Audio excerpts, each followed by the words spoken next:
Hi sir. Hi hi Avinash. అసలు ఈ package drinking water business ని స్టార్ట్ చేయడం ఎందుకు అనిపించింది? సో మీ జర్నీ ఎలా స్టార్ట్ అయింది సార్? అసలు మెయిన్ గోల్ ఏంటి వాటర్ బిజినెస్ స్టార్ట్ చేయడానికి? యాక్చువల్గా మా ఫర్మ్ పేరు మునేంద్రముని ప్యాకేజ్ డ్రింకింగ్ వాటర్. ఇది అనకాపల్లి రేపక్క గ్రామంలో ఉంది. సో నేను యాక్చువల్గానే బేసికల్గా సైన్స్ గ్రాడ్యుయేట్ని. సో అందువల్ల యాక్చువల్గా ఏంటంటే రిలవెంట్గా ఫుడ్ ఇండస్ట్రీ ఎందులోనే సరే ప్యాకేజ్ డ్రింకింగ్ వాటర్ అన్నది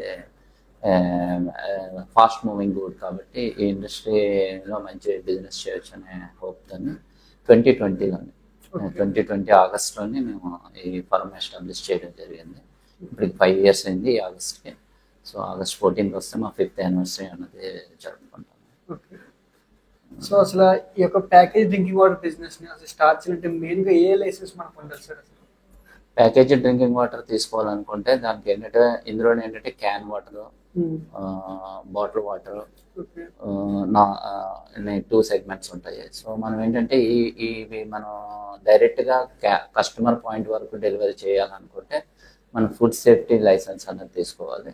అదే రకంగా ఈ ఫర్మ్ ఎస్టాబ్లిష్ చేయాలన్నా కూడా ఫస్ట్ పంచాయతీ నుంచి ఎన్ఓసి, నో అబ్జెక్షన్ సర్టిఫికేట్ అనేది తెచ్చుకొని ఈ ఫర్మ్ స్టార్ట్ చేయొచ్చు. ఓకే.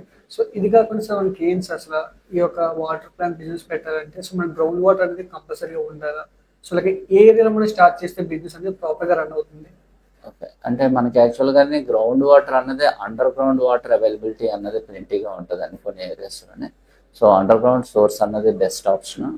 దాంట్లో కంటామినేషన్ కూడా తక్కువ ఉంటుంది. ఇది కాకుండా కొన్ని చోట్ల రివర్స్ అనేవి ఉంటాయి. ఈస్ట్ గోదావరికి వెళ్ళినట్టయితే మనకు గోదావరి రివర్ ఉంటుంది. సో ఈ రివర్ వాటర్, సర్ఫేస్ వాటర్ తీసుకొని కూడా మనం ట్రీట్ చేసి వాడచ్చు. సో ఒకవేళ లైక్ అర్బన్ ఏరియా కాకుండా సిటీస్లో ఎవరైనా స్టార్ట్ చేద్దాం అనుకుంటే సో వాళ్ళు ఏ విధంగా స్టార్ట్ చేయవచ్చు సార్? సిటీస్లో స్టార్ట్ చేసే వాళ్ళకి డెఫినెట్గా లైసెన్స్ ఎన్ఓసి ఇష్యూ ఉంటుందండి. వాళ్ళకి ఏంటంటే అండర్ గ్రౌండ్ వాటర్ అన్నది అంత ప్యాక్ చేసి అమ్ముతామంటే గవర్నమెంట్ పర్మిషన్స్ అవ్వదు. సో ఏంటంటే వాళ్ళు కంపల్సరీగా బయట నుంచి అవుట్ సోర్సింగ్ వాటర్ అన్నది తీసుకోవాలి. అదేంటంటే ట్యాంకర్స్ ద్వారా వాటర్ అన్నది సప్లై చేస్తూ ఉంటారు కొన్ని అవైలబిలిటీ సర్ఫేస్ వాటర్ని. సో వాళ్ళని ఆ ట్యాంకర్స్ ద్వారా ఎవరైతే సేల్ చేస్తారో ఆ వాటర్ని డీల్ చేసుకొని మనం ఏంటంటే వాటర్ సోర్స్ చేసుకొని దాన్ని ప్యాకింగ్ వాడచ్చు. Okay sir. ఇప్పుడు మనం ఈ బిజినెస్ ని స్టార్ట్ చేయాలంటే ఎంత ఇన్వెస్ట్మెంట్ తో స్టార్ట్ చేస్తారు? ఒక బేసిక్ గా మైక్రో ప్లాంట్ అవ్వచ్చు, స్మాల్ స్కేల్ అవ్వచ్చు. సో బేసిక్ గా ఎంత ఇన్వెస్ట్మెంట్ తో ముందుకు వెళ్ళొచ్చు? జనరల్గా ఎవరైనా కొత్త స్టార్ట్అప్ ఎవరైనా సరే ఈ బిజినెస్ అన్నది ఒక 15 lakhs పట్టుకొని స్టార్ట్ చేయొచ్చు. 15 lakhs తో స్టార్ట్ చేయొచ్చు. సో 15 lakhs అంటే మనం బేసిక్ గా ఫస్ట్ నుంచి మొత్తం అంతా కవర్ అయిపోతుంది లాస్ట్ వరకు. సో మనకి ఏంటంటే మిషనరీస్ తో పాటు కలిపి చెప్తున్నారు సార్. ఎస్, ఇందులో ఏంటంటే ఇన్వెస్ట్మెంట్ పార్ట్ వచ్చేసరికి కనుక మనకి సర్టిఫికేషన్స్ వరకు 2 lakhs వరకు ఖర్చు అవుతుంది. సో అక్కడ నుంచి వాటర్ ట్రీట్మెంట్ ఎక్విప్మెంట్ ఒక 5 lakhs వరకు ఖర్చు అవుతుంది. నెక్స్ట్ ప్యాకేజింగ్ మిషన్స్ ఒక 5 lakhs ఖర్చు అవుతుంది. తర్వాత మన డిస్ట్రిబ్యూషన్కి ఒక 5 lakhs వరకు ఖర్చు. సార్ ఇప్పుడు డిస్ట్రిబ్యూషన్కి వచ్చేస్తే డిస్ట్రిబ్యూషన్ అనేది చాలా క్లమ్జీగా అయిపోయింది సార్. ఎవరు పడితే వాళ్ళు స్టార్ట్ చేయడం కానీ సో మార్కెట్ అనేది చాలా క్లమ్జీగా అయిపోయింది. సో ఈ యొక్క బిజినెస్ గురించి కొంచెం డీటెయిల్గా ఒకసారి చెప్తారా? సో మార్కెటింగ్ అవ్వచ్చు. జనరల్గా డిస్ట్రిబ్యూషన్ వచ్చేసరికల్లా ఏంటంటే అంటే మన ఓన్ సెటప్ ఉంటే బెస్ట్. అదేంటంటే వెహికల్స్ అండి. అంటే మనం ఏవైతే ప్రోడక్ట్స్ మనం ప్యాక్ చేస్తామో అయితే బాటిల్ వాటర్ 1/2 లీటర్ అవ్వచ్చు, 1 లీటర్ అవ్వచ్చు, 250 ml బాటిల్ అవ్వచ్చు, క్యాన్స్ అవ్వచ్చు, ఏవైనా సరే మనం ప్యాక్ చేసేవి మనం మార్కెట్ చేయాలి అని అంటే మార్కెట్లోకి ఇప్పుడు క్యాన్ వాటర్ తీసుకుంటే అపార్ట్మెంట్స్ వాటికి సప్లై చేయాల్సి వస్తుంది, షాప్స్కి సప్లై చేయాల్సి వస్తుంది, ఆఫీసెస్ ఎస్టాబ్లిష్మెంట్కి సప్లై చేయాల్సి వస్తుంది. సో మనం ఓన్ వెహికల్స్ అంటూ మనం ఎస్టాబ్లిష్ చేసుకోవాలి. సో దానికి ఏంటంటే బేసికల్గా 3-wheeler బజాజ్లో ఏంటంటే అప్పి ఆటోస్ అని ఉంటాయి. నెక్స్ట్ ఏంటంటే టాటాలో అయితే టాటా మ్యాజిక్ వెహికల్స్. ఈ వెహికల్స్ మనం ఇనిషియల్గా మనం పర్చేస్ చేసుకొని ప్లాంట్ కంటూ మనం ప్యాకేజ్ డ్రింకింగ్ వాటర్ డిస్ట్రిబ్యూషన్ చేయాలంటే 2 vehicles అన్ని మనం పర్చేస్ చేస్తాం. సో ఫస్ట్ ఆఫ్ ఆల్ మనం మార్కెట్లోకి వెళ్ళాలంటే సో వాళ్ళతో ఎలా చేయమంటాయి లైక్ మనం ఎవరెవరు ఫస్ట్ స్టార్టింగ్ పట్టుకోవాల్సి ఉంటుంది? సో మనం మార్కెటింగ్ చేయాలి, మన బిజినెస్ అనేది గ్రో అవ్వడానికి.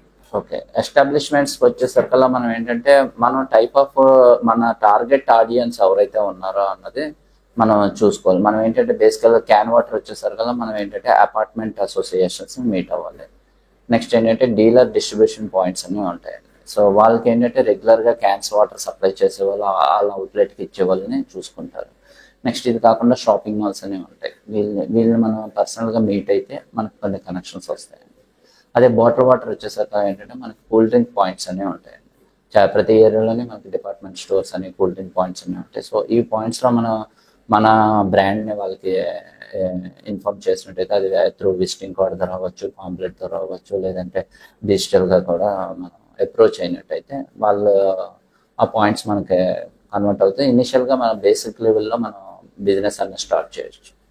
సార్ మనం స్టార్టింగ్లో సో ఇన్వెస్ట్మెంట్ వచ్చేసరికి 15-20 lakhs అని చెప్పారు. సో మనకి బిజినెస్కి సంబంధించి ఒక ప్రాఫిట్ మార్జిన్ ఎంత మిగిలే అవకాశం ఉంది సార్ మనకి?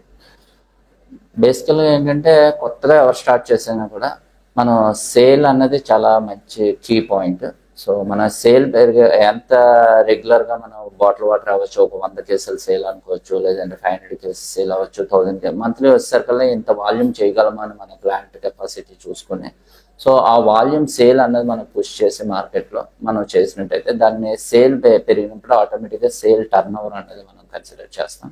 అది బేసిక్గా 1 lakh అవ్వచ్చు, 2 lakh అవ్వచ్చు, 3 lakh. ఒక మంత్కి వచ్చేసరికి ఎంత లోలో చేస్తే మినిమం 1 lakh అని బిజినెస్ అయినా చేయగలుగుతాం.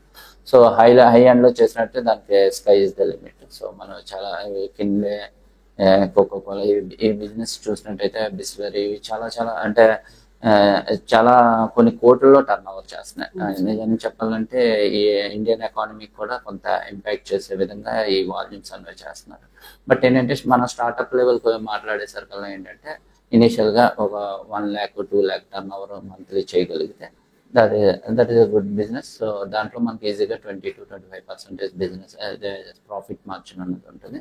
ఇందులోనే మన ఆపరేషనల్ కాస్ట్ కూడా ఇన్వాల్వ్ అయ్యి ఉంటుంది. సో ఇక్కడ ఏంటంటే మనం డ్రింకింగ్ వాటర్ అనే సర్కిల్లో ఏంటంటే రెగ్యులర్గా గ్రౌండ్ వాటర్ రెగ్యులర్గా మనం అబండెంట్గా అవైలబిలిటీ ఉంటుంది. సో దాని ప్యాకేజ్ డ్రింకింగ్ వాటర్ అనే సర్కిల్లో దాన్ని ట్రీట్ చేసి మనం ప్యాక్ చేసి మార్కెట్లో సప్లై చేయడం జరుగుతుంది. సో దీనికి అనేసరికి అండర్ గ్రౌండ్ వాటర్ తీసుకొని దాంట్లో ఉన్న కంటామినేషన్ అన్నది రిమూవ్ చేస్తాం. ఒకటి ఏంటంటే ఫిజికల్ కంటామినేషన్ ఉంటుంది, వాటర్లో కెమికల్ కంటామినేషన్ ఉంటుంది, నెక్స్ట్ మైక్రోబయాలజీ కంటామినేషన్ ఉంటుంది. దీన్ని ఏంటంటే 5 stage ఫిల్టరేషన్ ప్రాసెస్ ద్వారా రిమూవ్ చేయడం జరుగుతుంది. ఎస్, దీన్ని శాండ్ ఫిల్టరేషన్ అంటారు. వాటర్లో ఏంటంటే physical contamination, suspended colloidal particles ఉంటాయి, అవి రిమూవ్ చేయడానికి ఈ శాండ్ ఫిల్టరేషన్ అనేది వాడతాం. అలాగే వాటర్లో ఉన్న దీన్ని ఏంటంటే కార్బన్ ఫిల్టరేషన్ అంటాము. దీంట్లో ఏంటంటే వాటర్లో ఉన్న బ్యాడ్ గ్యాసెస్ ఏవైతే ఉన్నాయో అవి రిమూవ్ చేయడానికి కార్బన్ ఫిల్టరేషన్ అంటాము. సో దీన్ని ఏంటంటే రివర్స్ ఆస్మోసిస్ టెక్నాలజీ అంటాము. దీంట్లో ఏంటంటే సాల్ట్స్, వాటర్లో ఉన్న కెమికల్ కంటామినేషన్ ఏదైతే ఉందో అవి రిమూవ్ చేయడానికి వాడతాము. సో ఆ తర్వాత ఇక్కడ ఫిల్టర్ అయిన వాటర్ ఏంటంటే వాటర్లో ఉన్న TDS టోటల్ డిజాల్వ్ సాల్ట్స్ ఏవైతే రిమూవ్ అయిపోతే అక్కడ నుంచి ఏంటంటే మనకి కెమికల్ డోసింగ్ అన్నది జరుగుతుంది. డోసింగ్ పంప్స్ ద్వారా కెమికల్ డోసింగ్ అన్నది జరుగుతుంది. సో దీని ద్వారా ఏంటంటే హైపో అన్నది జనరల్గా చేస్తాం. వాటర్ తాలూకా pH లెవెల్ బ్యాలెన్స్ చేస్తూ మినరల్ యాడింగ్ అన్నది జరుగుతుంది. తర్వాత UV ట్రీట్మెంట్ ద్వారా వాటర్లోని మైక్రోబియల్ కంటామినేషన్ అన్నది రిమూవ్ అవుతుంది. తర్వాత ఓజనేషన్ ద్వారా కూడా వాటర్లో ఉన్న ఇది ఓజనేషన్ ఎక్విప్మెంట్, దీని ద్వారా కూడా మనకు వాటర్లో ఉన్న మైక్రోబియల్ కంటామినేషన్ అన్నది రిమూవ్ అవుతుంది. దీన్ని ప్రొడక్ట్ ట్యాంక్స్లోనికి స్టోర్ చేస్తాం. ఈ వాటర్ ఈ ప్యూరిఫై వాటర్ అయింది మనం డైరెక్ట్ ప్రోడక్ట్ ట్యాంక్స్ లో స్టోర్ చేస్తాం. ఇక్కడ నుంచి ప్యాకేజింగ్ మిషన్స్ కి డైరెక్ట్ గా ప్రాసెస్ వాటర్ ట్రీట్మెంట్ ప్రాసెస్ ఏదైతే 5 stage ఫిల్టరేషన్ క్లియర్ అయిపోతుంది. వాటర్ లో ఉన్న ఇంప్యూరిటీస్ అన్ని కూడా రిమూవ్ చేస్తాం. సో ఇక్కడ నుంచి మనం ఏంటంటే డైరెక్ట్ గా ప్యాకేజింగ్ మిషన్స్ కి వాటర్ ని సప్లై చేసి ప్యాకింగ్ చేస్తాం. ఇదే వాటర్ ప్యాకింగ్ మిషన్. ఇదే మార్కెట్ లోని డిఫరెంట్ కంపెనీస్ ఉన్నాయి. సో కంపెనీ బట్టి కాస్టింగ్ అన్నది ఉంటుంది. ఇవి 1 lakh నుంచి 1.5 lakh పడుతుంది ఈ మిషన్ ఒకటి మార్కెట్ లోనే. ఇందులో రా మెటీరియల్ వీటిని ప్యాక్ చేయడానికి ఏంటంటే ఫిలిం బండిల్స్ అని అంటాము. ఇవి ఇనిషియల్ గా ఏంటంటే మనం సప్లై చేసే వాళ్ళు వేరే ఉంటారు. సప్లైతో మాట్లాడుకొని మనకు కావాల్సిన బ్రాండ్ ప్రింట్ చేయించేసుకొని దీన్ని మనం ప్రింట్ చేసి తెచ్చుకుంటాం. ఇవి మిషన్ మీద సెట్ చేశాక ఇక్కడ అన్వైండింగ్ అన్నది జరుగుతుంది. మిషన్ లో బ్యాక్ సైడ్ అన్వైండింగ్ అయిన తర్వాత ప్రోడక్ట్ ట్యాంక్స్ పైన మనం చూసిన treatment water direct treated water direct packaging machines కి డైరెక్ట్ గా SS లైన్స్ ద్వారా వస్తుంది. వచ్చిన ప్యాకేజింగ్ మిషన్స్ లోని డైరెక్ట్ గా ట్యాంక్స్ లోకి రీచ్ అయితే అక్కడ నుంచి డైరెక్ట్ గా ఏదైతే ఫిల్మ్ అన్వైండింగ్ అయి వస్తుందో అందులో డైరెక్ట్ గా వితౌట్ ఎనీ ఎయిర్ కంటామినేషన్ ఏమీ లేకుండా డైరెక్ట్ గా ఇంజెక్షన్ అన్నది జరుగుతుంది. ఇక్కడ ఏంటంటే ప్యాకింగ్ అన్నది హారిజాంటల్ సీలింగ్, వెర్టికల్ సీలింగ్ జరుగుతుంది. ఇది చూసినట్టయితే వెర్టికల్ సీలింగ్, ఇది చూసినట్టయితే హారిజాంటల్ సీలింగ్. ఇక్కడ హీట్ సీలింగ్ ఇంప్రెషన్ అన్నది ఉంటుంది. దీని ద్వారా వాటర్ ప్యాకెట్స్ ఏ డేట్ తయారు అన్నది కూడా ప్యాకింగ్ డేట్ అన్నది దాని మీద ప్రింట్ అవడం జరుగుతుంది. ఈ ప్యాకింగ్ అయ్యి వచ్చిన తర్వాత ఇక్కడ చెకింగ్ అన్నది జరుగుతుంది. ఇది అవుట్పుట్. సో చెకింగ్ అనేది జరుగుతుంది. ఇక్కడ ఏంటంటే వాటర్ క్వాలిటీ అంటే ఏమైనా రన్నింగ్ లో ఏమైనా పార్టికల్స్ ఉన్నా లేదంటే ప్యాకింగ్ లో ఏమైనా ఇష్యూస్ ఉన్నా కూడా ఇక్కడ చేస్తారు. అలాగే సీల్ క్వాలిటీ మెయిన్ ఇంపార్టెంట్. వీళ్ళు ఏంటంటే ప్యాకింగ్ సీల్ క్వాలిటీ బాగోతే ట్రాన్స్పోర్ట్ లో ఇష్యూ వస్తుంది, సీల్ క్వాలిటీ అనేది చెక్ చేస్తారు. ఇవన్నీ ఇక్కడ బ్యాగింగ్ చేస్తారు. బ్యాగ్ లో ఎన్ని ప్యాకెట్స్ కౌంట్ అయ్యి అన్నది మేము వాళ్ళకి చెప్తాము. సో దాని ప్రకారంగా బ్యాగ్ లో ప్యాకింగ్ అవుతుంది. ఇలా ప్యాకెట్ బ్యాగ్ లో అయిన తర్వాత బ్యాగింగ్ అన్నది చేస్తారు. బ్యాగింగ్ అయ్యి ఇదంతా స్టాక్ రూమ్ లో ఇక్కడ పెట్టుకోవచ్చు. స్టాక్ పాయింట్ కింద పెట్టుకోవచ్చు. బాటిల్ వచ్చేసరి కదా మనం ఏంటంటే ఇక్కడ ఇది మాన్యువల్ ఫిల్లింగ్ ప్రాసెస్. దీంట్లో ఏంటంటే మనకి బాటిల్స్ ఎంటీ బాటిల్స్ తీసుకుంటాము. ఎంటీ బాటిల్స్ ని క్లోరినేటెడ్ వాష్ అయిన తర్వాత ప్రోడక్ట్ వాష్ అనేది జరుగుతుంది. ప్రోడక్ట్ వాష్ అయిన తర్వాత ప్యాకింగ్ అనేది జరుగుతుంది. ప్యాకింగ్ అయిన దాన్ని డైరెక్ట్ గా ఇలాగా ప్యాక్ చేసిన తర్వాత ఇక్కడ స్ట్రింక్ లేబుల్స్ అనేది చేస్తారు. ఫిల్లింగ్ స్టేషన్ నుంచి ప్యాకింగ్ స్టేషన్ కి స్ట్రింక్ లేబుల్స్ అన్ని పెడతారు. లేబుల్స్ లోనే బ్యాచ్ కోడింగ్ ఇవన్నీ కూడా ప్రింట్ చేసి పెడతారు. సో దీన్ని ఏంటంటే షింక్ మిషన్ మీదకి పంపిస్తారండి. ఈ బాటిల్స్ షింక్ అయిన తర్వాత డైరెక్ట్ గా ప్యాకింగ్ స్టాక్ ఏరియాలో అవుతుంది. ఇక్కడ వాటర్ ప్యాక్ అయిన ఏదైతే మనకి బాటిల్ మీద లేబులింగ్ అంతా అయిపోయిన తర్వాత డైరెక్ట్ గా బాటిల్స్ అనేవి ఈ మిషన్ మీద ప్యాక్ చేస్తాము. ఇందులో ఏంటంటే కేస్ ప్యాకింగ్ అంటాం అనమాట. దీంట్లో ఏంటంటే ఒక కేసుకి 12 బాటిల్ కావాలా, 24 బాటిల్ కావాలా, 35 బాటిల్ కావాలా అన్నది డిజైన్ చేసి ఉంచుతాము. సో మనం ఏంటంటే ఒక 250 ml బాటిల్ చూసినట్టయితే మనకి 35 బాటిల్స్ పెడతాము. అలాగే హాఫ్ లీటర్ చూసినట్టయితే 24 బాటిల్స్ పెడతాము.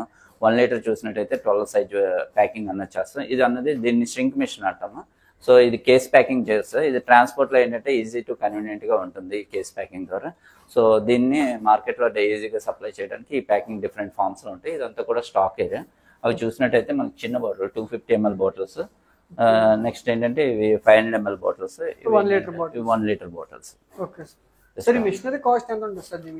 ఈ మిషనరీ వచ్చేసరికల్లా కేస్ ప్యాకింగ్ మిషన్ మార్కెట్ లోనే మనకి 3.5 to 4 lakhs ఉంది.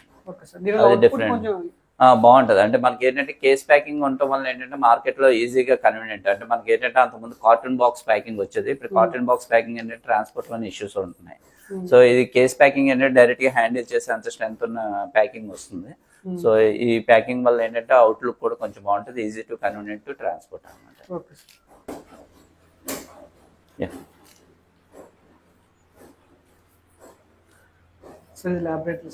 వాటర్ అనాలిసిస్ కి మెయిన్ గా ఏంటంటే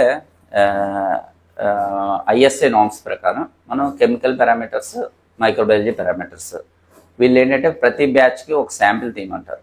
మనం ఐఎస్ఐ సర్టిఫై చేసాము అని అంటే కంపల్సరీగా in house testing facility, water testing facility అన్నది మనం ఉండాలి కంపల్సరీగా. అందులో ఏంటంటే కెమికల్ పారామీటర్స్, మైక్రోబయాలజీ పారామీటర్స్ అని 2 labs కింద వాళ్ళు డివైడ్ చేస్తారు. అందులో ప్రతి బ్యాచ్ తాలూకా శాంపిల్ ఎలా ఉందన్నది చెక్ చేసి ఆ రిపోర్ట్స్ అనేవి ప్రిజర్వ్ చేయాల్సి వస్తుంది అండి.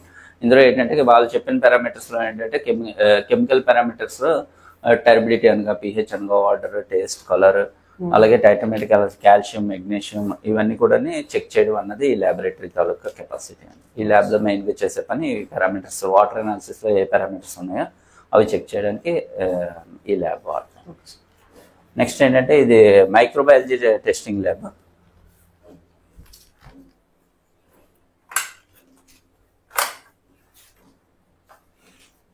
మైక్రోబయాలజీలో బేసికల్గా ఏంటంటే మనం చేసే టెస్ట్ శాంపిల్ ఫెయిల్ అవ్వకుండా మనం మెయిన్గా చూసుకోవాలి. అందుకు దానికి వాడే స్టెరిలైజేషన్ ప్రాసెస్ అన్నది ఇంపార్టెంట్ అనమాట. సో అందులో ఏంటంటే కొన్ని wet sterilisation, dry heat sterilisation అంటాము.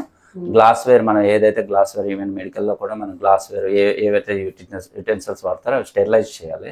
అందులో ఆటోక్లేవింగ్ అన్నది అంటే వెట్ స్టెరిలైజేషన్ అనేసరికి ఆటోక్లేవింగ్ ప్రాసెస్ ద్వారా చేస్తాము. అలాగే గ్లాస్ వేర్ స్టెరిలైజేషన్ అంతా కూడా ఓవెన్ ప్రాసెస్ ద్వారా చేస్తాం.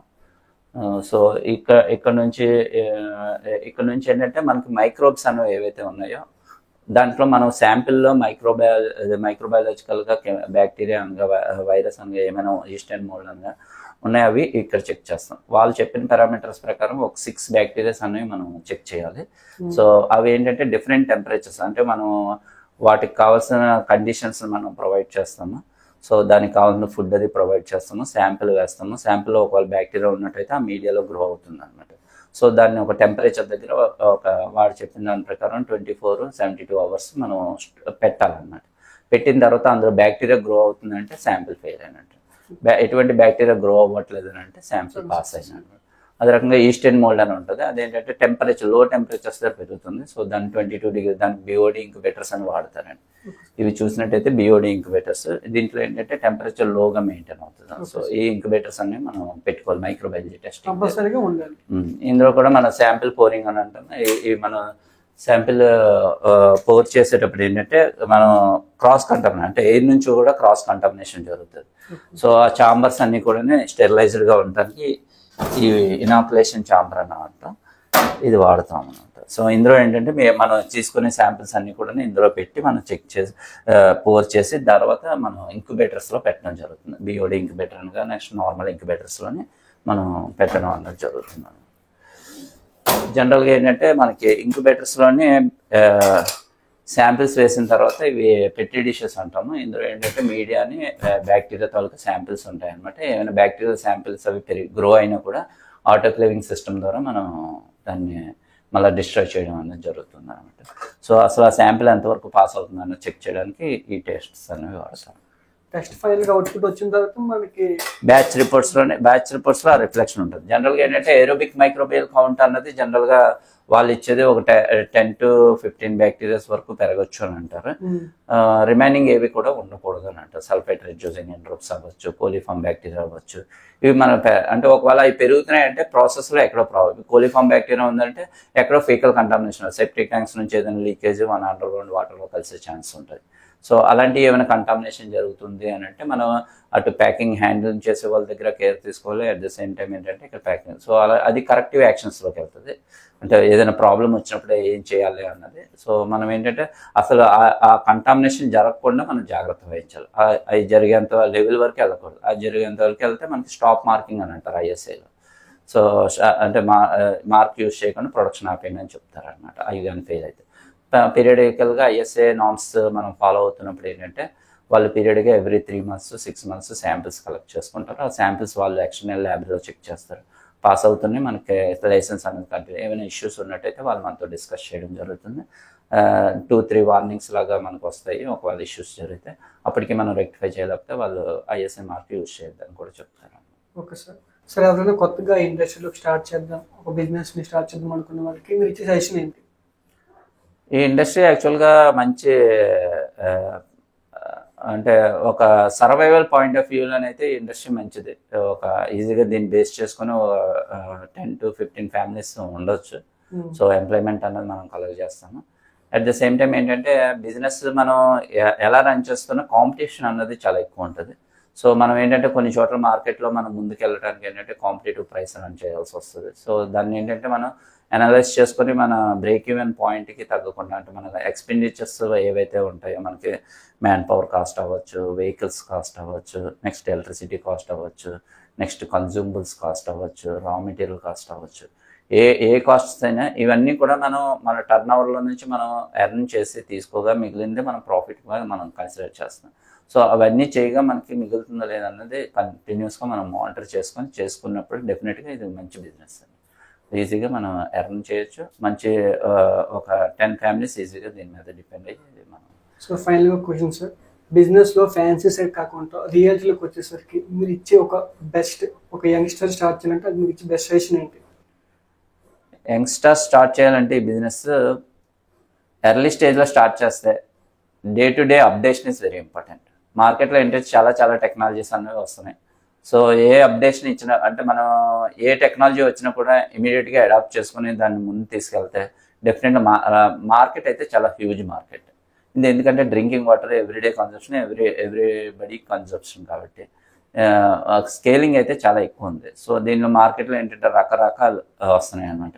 ఇప్పుడు ఇనిషియల్గా నేను విన్నది ఏంటంటే ఆల్కలైన్ వాటర్ అంటే pH లెవెల్స్ని పెంచి వేస్తున్నారు water. Mineral dosing, added minerals. ఇనిషియల్గా అయితే యాడెడ్ మినరల్స్ ఉండేది కాదు. తర్వాత యాడెడ్ మినరల్స్ అంటే బాడీకి కావాల్సిన మినరల్స్ మనకి ఏంటంటే మన బాడీకి 90 types ఆఫ్ మినరల్స్ కావాల్సి వస్తాయి. మన regular diet system, food system ఏదైతే ఉంటుందో దాని ద్వారా మనకి 20 to 25 అంతే. రిమైనింగ్ మినరల్స్ మన బాడీకి కంటిన్యూగా అందవు. సో ఆ మినరల్ డోసింగ్ ఏదైనా పర్టికులర్ ఇప్పుడు టాటా కాపర్ ప్లస్ తీసుకున్నట్టే వాళ్ళు కాపర్ ప్లస్ అయాన్స్ అంటే ఒక ఎలక్ట్రోడ్ ద్వారా కాపర్ అయాన్స్ని పంపిస్తారు వాటర్లో.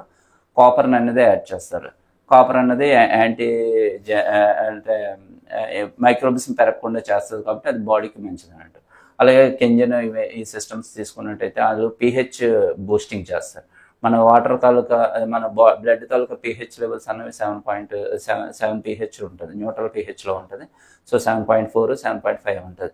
సో ఇక్కడ మనం ఏ ఫుడ్ తీసుకున్నా బాడీకి బాగా డైజెషన్ అవుతుంది. సో దీన్ని pH లెవెల్స్ అనేవి మనకి ఏంటంటే కొంచెం పెంచుకుంటే ఆల్కలీ pH ఉన్నట్టయితే బాడీకి మంచిదని చెప్తారు అనమాట. సో దాన్ని ఇనీషియల్గా ఏంటంటే ఆరో నుంచి ట్రీట్ అయ్యి వచ్చిన వాటర్ మనకి ఎసిడిక్గా ఉంటాం, ఎక్కువగా కంటిన్యూగా కన్జ్యూమ్ చేస్తే ఇందులో మినరల్ లేకపోవడం ఇలాంటి కొన్ని ఉన్నాయి. సో ఇవి ఏవైతే ఉన్నాయో అప్డేషన్లో ఏంటంటే pH పెంచడం, మినరల్స్ యాడింగ్ అన్నది కాన్సెప్ట్స్ వచ్చిన తర్వాత కంటిన్యూగా వాటర్లో మినరల్ లేకుండా తాగే వాటర్ వల్ల వచ్చే ప్రాబ్లమ్స్ ఏవైతే 15 years ఒక మనం వాటర్ ట్రీట్మెంట్ ఎక్విప్మెంటే డొమెస్టిక్గా వాడే వాళ్ళు కిచెన్లో వాడుతూ ఉంటారు. అది మనం ఒకసారి కొనేసి పెట్టేసాం అనుకోండి ఇంట్లోనే, ఒక 2 years 5 years మనం దాని వైపు చూడం. ఆ ఎక్విప్మెంట్ ఏ వాటర్ ఇస్తే ఆ వాటర్ని తాగేస్తూ ఉంటాం రెగ్యులర్గా. ఇలా ఏంటంటే రెగ్యులర్గా అంటే అందులో మినరల్స్ లేకపోవడం వల్ల కంటిన్యూగా 10-15 years తర్వాత బోన్లో కాల్షియం తగ్గడం అనేది జరుగుతుంది. సో దీన్ని ఏంటంటే చాలామంది ఫిల్టర్ వాటర్ మంచిది కాదు ఈ అపోహలతో కూడా ఉంటారు. బట్ ఏంటంటే అది వాడే విధానం బట్టి ఇప్పుడు 10-15 years వితౌట్ మినరల్ మనం వాటర్ కన్జ్యూమ్ చేయడం వల్ల బాడీకి సఫిషియెంట్గా మినరల్స్ అందవు. మన బాడీలోని carbohydrates, proteins, lipids, minerals, vitamins ఈ 5 types ఆఫ్ మినరల్స్ కావాల్సి వస్తుంది. అందులో ఏంటంటే మినరల్ తాలూకా రోల్ అన్నది చాలా ఇంపార్టెంట్. మన బాడీలోనే ఏదైనా తీసుకున్నాం అనుకోండి, ఆ మినరల్స్ ద్వారానే బాడీలోనే ఉన్న ఫుడ్ మెటీరియల్ ఏదైతే ఒక్కొక్క దగ్గర ఒక్కొక్క మెటీరియల్ కావాల్సి, ఇప్పుడు బోన్స్కి కాల్షియం కావాల్సి వస్తుంది, అలాగే హార్ట్ అనేసరికల్లా దానికి కాల్షియం మెగ్నీషియం కావాల్సి వస్తాయి. సో దీనికి ఏ మోతాదులో కావాలనేది బాడీ చూస్ చేస్తాం. బట్ ఏంటంటే ఆ సఫిషియెంట్ మోతాదు మనకు మినరల్స్ అందకపోతే ఏంటంటే బాడీలో డెఫిషియన్సీస్ ఏర్పడితే లాంగ్ రన్లో ఇష్యూస్ అనేవి స్టార్ట్ అవుతాయి. అలాగే కిచెన్లో వాడే డొమెస్టిక్గా వాడేవి ఏవైతే ఉన్నాయో అవి లాంగ్ రన్ 10 years 15 years కిచెన్లోనే ఎక్విప్మెంట్ పెట్టేస్తారు, అవి ఫిల్టర్ అయితే అందులో మినరల్ డోసింగ్ అటువంటివి ఏమీ ఉండవు. ఈ మధ్య కొత్త టెక్నాలజీలో కొన్ని hot and cold dispensing, mineral adding ఇలా కొన్ని ఎక్విప్మెంట్స్ వచ్చాయి. అంటే అది అప్డేషన్. అలాగే అప్డేట్ అవుతూ మనం ముందుకెళ్ళినట్టయితే మంచి ఈ బిజినెస్ అనేది మంచి ప్రాఫిటబుల్గా ఉంటుంది. థ్యాంక్ యూ సార్, మీ వాల్యుబుల్ టైం ఇచ్చినందుకు thank you so much sir. Thank you.